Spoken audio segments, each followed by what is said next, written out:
dames qu'il emploie dans son théâtre de Pigalle préfèrent descendre jusqu'au fauteuil plutôt que de monter jusqu'au lit avec les clients.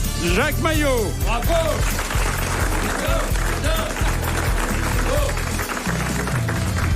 Providence des productions à petit budget censées se dérouler dans le tiers-monde. Éric Logérias.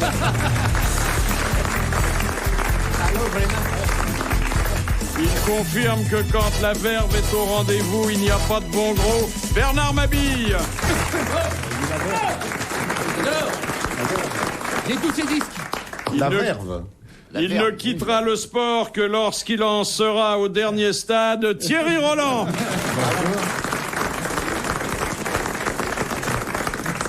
Il envisage de porter plainte contre Catherine Millet qui, dans son annuaire de la bagatelle, omet de le citer. Fabrice. Je dois reconnaître, Philippe, que je suis en train de lire le livre. Eh ben, Alors, mon cochon. Je me suis jeté dessus. Ouais. Je n'en suis qu'au début parce que je le lis dans un endroit que la décence m'interdit de préciser plus avant. Il manquait des pages, alors. Mais c'est, je sais pas, elle raconte en fait la grande époque parisienne telle que l'on connut les gens qui sortaient un peu le soir. Mais Millet, c'est elle qui a inventé l'Angélus ou pas? Non, non, non. C'est pas la même. Mais attendez, au début, elle confesse tout de même, en un seul mot, qu'en réalité, elle se considère malgré tout comme très imprégnée de culture catholique et qu'il lui arrive dans les instants même les plus pathétiques, les plus intéressants, plus exactement, de se signer furtivement. Quand elle... Le vrai, elle doit se casser la gueule. Ça va pas être facile.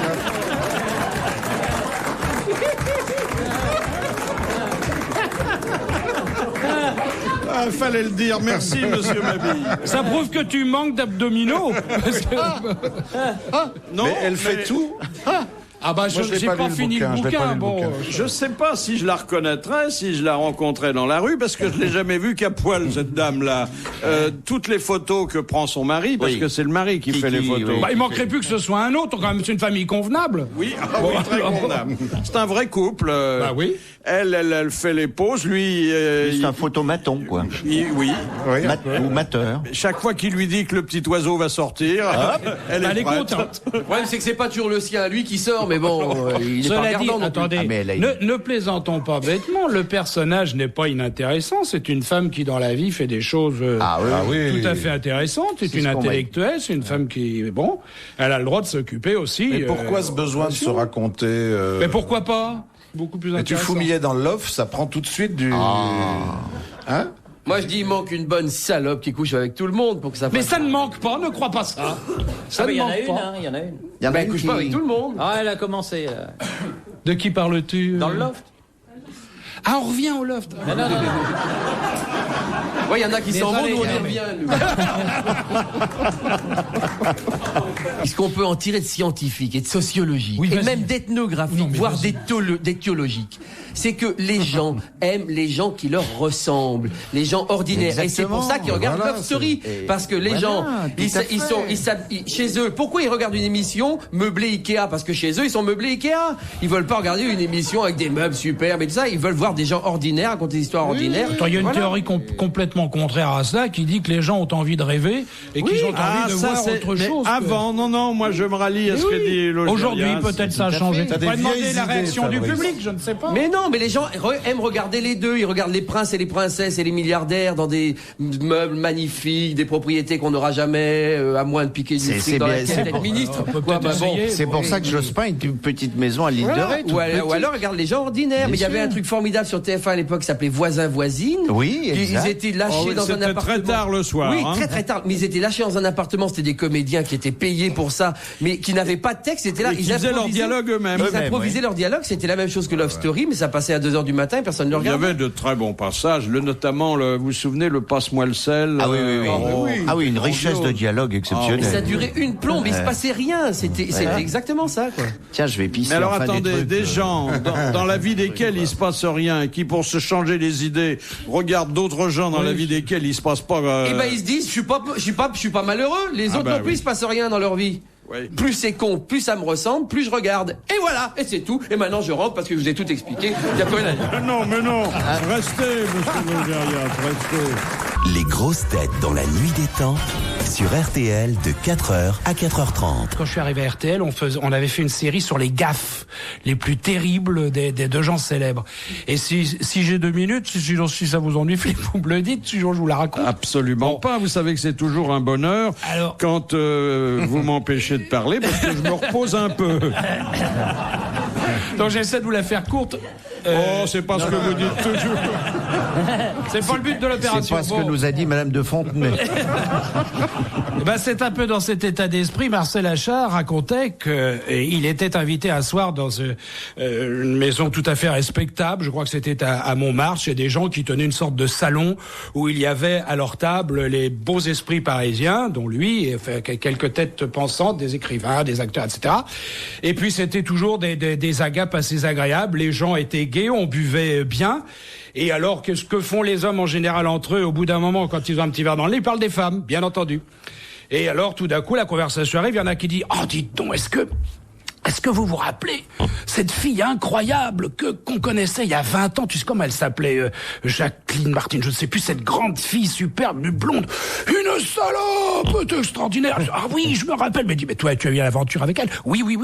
Et toi? Mais moi aussi, d'ailleurs, on était tous les deux ensemble. Ah oui, c'est exact. Et toi, Marcel? Oh, moi, je l'ai pendant des mois, dans tous les sens, la tête en bas, accrochée au lustre. Enfin, ça a été extraordinaire. D'ailleurs, avec toi aussi, tu l'as connu, mais bien entendu. On se demande d'ailleurs qui ne l'a pas connu dans Paris. Il y a vraiment, c'est extraordinaire. Bref, ils avaient tous couché avec cette femme charmante et l'ambiance montait, les détails pleuvaient. Enfin bref, ça devenait magnifique. Et tout d'un coup, Achard a eu ce mot qu'il ne fallait pas avoir. Qu'est-elle devenue? Et à ce moment-là, le maître de maison l'a regardé et dit « Mon cher ami, c'est ma femme. » Et ça n'est pas fini. Là-dessus, Achard, évidemment congestionné, se rendant compte de l'horreur de la situation, se lève et dit « Il ne me reste plus qu'à me retirer. » Et le maître de maison lui a dit « Oh non, vous savez, j'ai l'habitude. »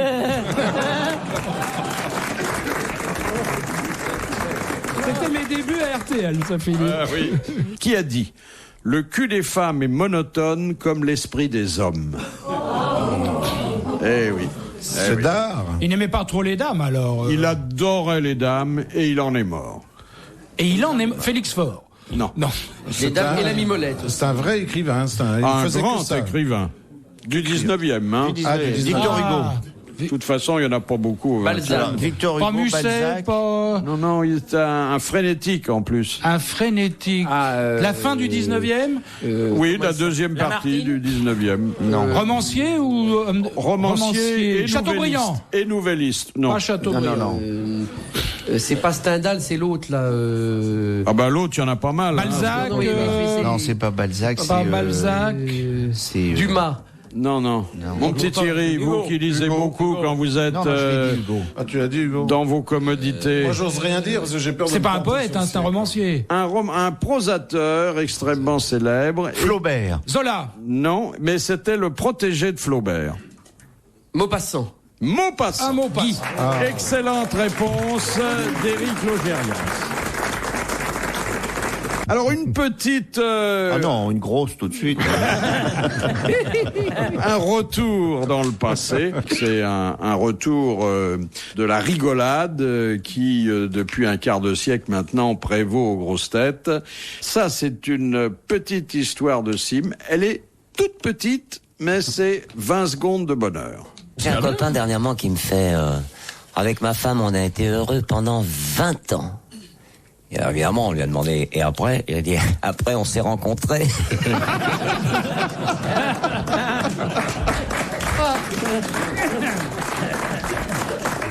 Elle est belle, hein? Elle est belle, elle est vraie. Je la soupçonne d'être vécue. Oui, Tout c'est à bien fait. possible.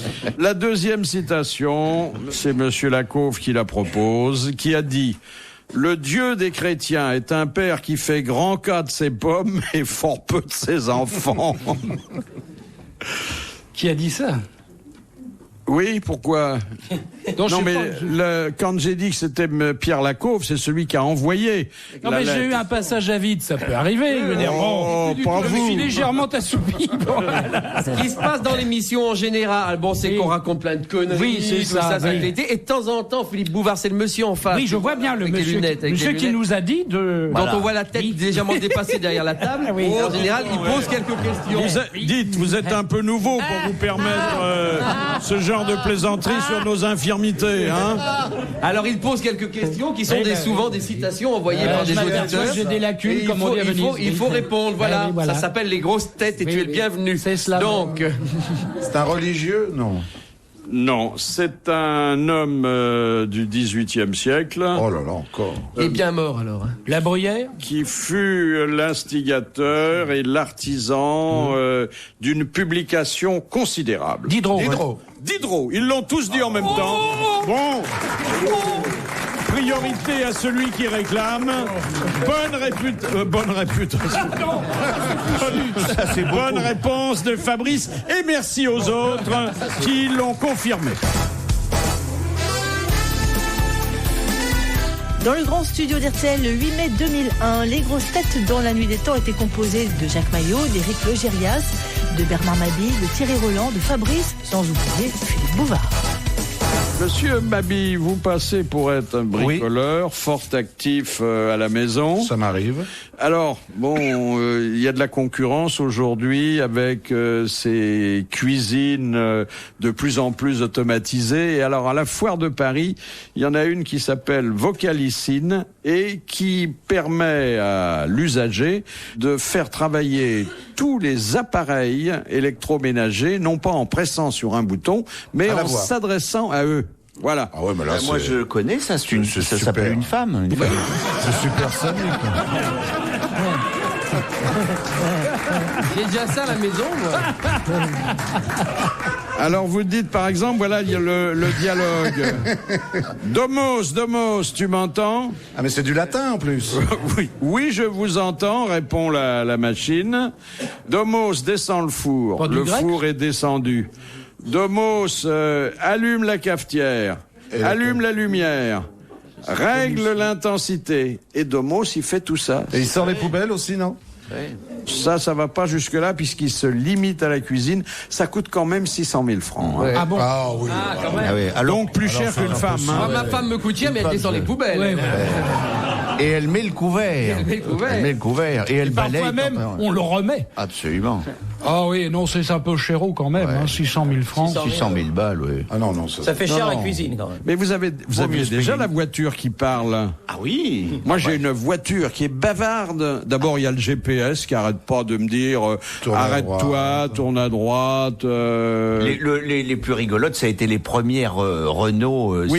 Qui parlait tout le temps. Qui parlait tout le temps. Ah ouais, la portière est pas fermée. La portière est pas fermée. Alors qu'elle était fermée. La ceinture est pas serrée. Alors comme le truc était déréglé, c'était épouvantable. C'était la R25, c'était. Il y avait des traumatismes. Faut aller me faire vidanger. Alors le type, il s'arrêtait, il pissait un coup. C'était épouvantable. Non, c'était des vies d'enfer.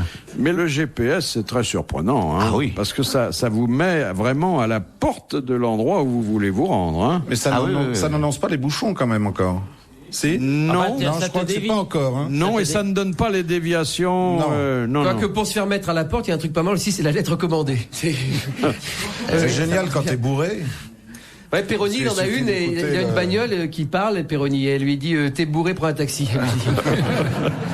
Si Monsieur Paul avait eu ça. Attention le pilier, attention le pilier. Bon, qu'il n'y ait plus que ça, tiens. Non, la bagnole, elle parlait, la bagnole de Monsieur Paul, elle parlait. Elle disait, regarde derrière, il se tripote. C'est comme ça qu'ils se sont cassés la gueule. Cette pauvre Lady Di qui était venue en France pour s'éclater. Ouais.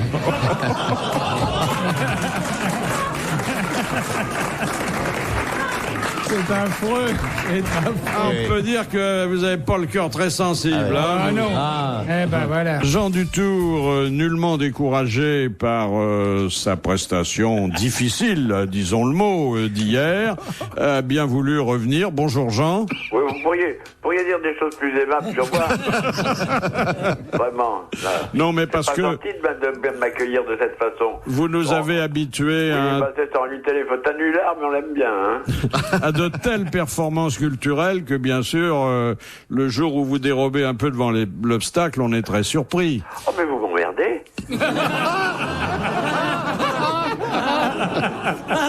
On a le droit de rien dire, là. Alors dites donc, Jean, voici la question de Madame Marcy.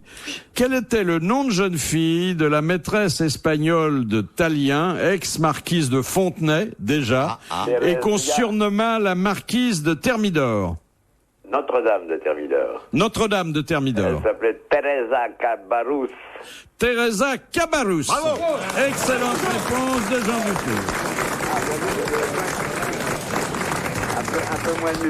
Un peu moins nulard qu'hier, quand même, hein. Ah oui, alors là... Oui, j'ai beaucoup travaillé depuis, j'ai lu énormément. Hier et aujourd'hui. Toute la nuit. Rien faire.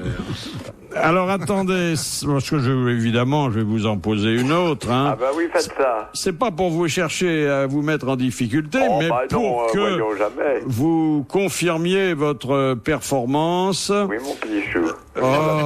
Ils sont réconciliés, tout va bien. Oui, mon petit lapin. Continuez à aller chercher quelque chose de bien mignon. L'idylle continue. C'est Madame Rosé, Madame Rosé qui habite Orsay, qui vous demande qu'est-ce qu'un idiotisme. Oh bah ça, c'est pas difficile ça. Tout le monde le sait ce que c'est. Allez-y, avant que d'autres l'aient dit. C'est un trait particulier, soit d'un homme, soit d'un pays. Un idiotisme. C'est un trait particulier. Par exemple, l'idiotisme de Bouvard, c'est de faire des calembours idiots. Oui, nous nous écartons un peu de la définition. Hein. Vous voulez que je vous dise l'idiotisme? Je suis flatté que vous ayez personnalisé le mot, mais c'est pas tout à fait la réponse que j'attendais. Qu'est-ce que vous attendez comme réponse? Un idiotisme, c'est quelque chose de particulier à quelqu'un ou à un pays. À une langue. À une langue. C'est idiome. Pas forcément à une langue. Idiome, idiotisme. Oui. Ah, attendez, on est en train de... Je pense qu'il se passe quelque chose, là. Le déclic s'est produit. Alors, Jean? Oui, quoi? Un idiotisme. L'idiotisme, c'est par exemple... je vais vous dire ce que c'est qu'un idiotisme. Je vais vous donner un exemple d'idiotisme et ça vous donnera un peu l'idée de ce que c'est. En anglais, vous dites tirer la jambe. Et en français... Vous dites se foutre de lui, voilà. Tirer la jambe, en français, ça n'a aucun sens, mais ça a un sens en anglais, c'est un idiotisme. Voilà. Donc, je pense que vous serez d'accord avec moi en disant que c'est une tournure intraduisible. Oui, mais c'est aussi un trait de caractère de quelqu'un. Enfin bon, c'est également ça. Oui, mais enfin, nous en resterons au premier sens, qui est philologique et sémantique. Merci Jean Dutour. Il y avait d'ailleurs un bouquin formidable qui était paru il y a quelques années, qui s'appelait Sky My Husband. Oui, de Chifflet. Qui n'était que des idiotismes intraduisibles, mais traduits. Et ça donnait des phrases totalement absurdes. C'était très très drôle. Ah oui. Très très drôle. Une interview de Rocard, c'est plein d'idiotismes. Ah oui. C'est intraduisible en français, mais c'est intéressant. Et même lui, quand il s'écoute après, il sait plus très bien ce qu'il a dit. C'est drôle qu'il est très sympa, très gentil, très agréable, et on comprend pas un mot de ce qu'il dit. Non, c'est très très étonnant. Il aura vécu sa vie encryptée, quoi. Oui. Si je vous dis Oncle Benz, ça vous dit quelque chose? C'est le riz. Alors Oncle Benz, et non pas le Ritz, ça n'a rien à voir. Il ne colle pas. Il colle jamais. Non, jamais. Il trouve que ça colle pas du tout, même Oncle Benz. Alors il s'est retourné vers la justice parce que il poursuit l'agence de publicité et les chaînes de télévision françaises qui ont diffusé, des centaines, pour ne pas dire des milliers de fois, les publicités auxquelles il avait prêté à la fois son image et sa voix, sans lui verser un centime. Et il demande aujourd'hui 142 millions de francs d'indemnité. C'est bien, c'est bien. Voilà. Ah oui, ça fait un beau bol de riz, ça. Ah oui, il peut mettre la sauce à ce prix-là. oui. Il a enregistré pendant 12 heures, on devait lui donner 20 000 francs, il a jamais rien vu venir, il devait avoir un pourcentage sur chaque diffusion, il l'a pas eu non plus, et ben il demande justice. Il a un contrat pour ça? Il a eu un contrat? Ça n'a pas collé avec ses employeurs. Dis donc, quand le jaune. Le malheur, c'est que il a dit je n'ai reçu ni salaire ni contrat. Donc c'est mal engagé. Ah, c'est mal parti. Quand la poule de chez Lustucru va réclamer ses arriérés, dis donc, ça va. Imaginez la vache qui rit. Retrouvez les grosses têtes dans la nuit des temps à tout moment sur RTL.fr.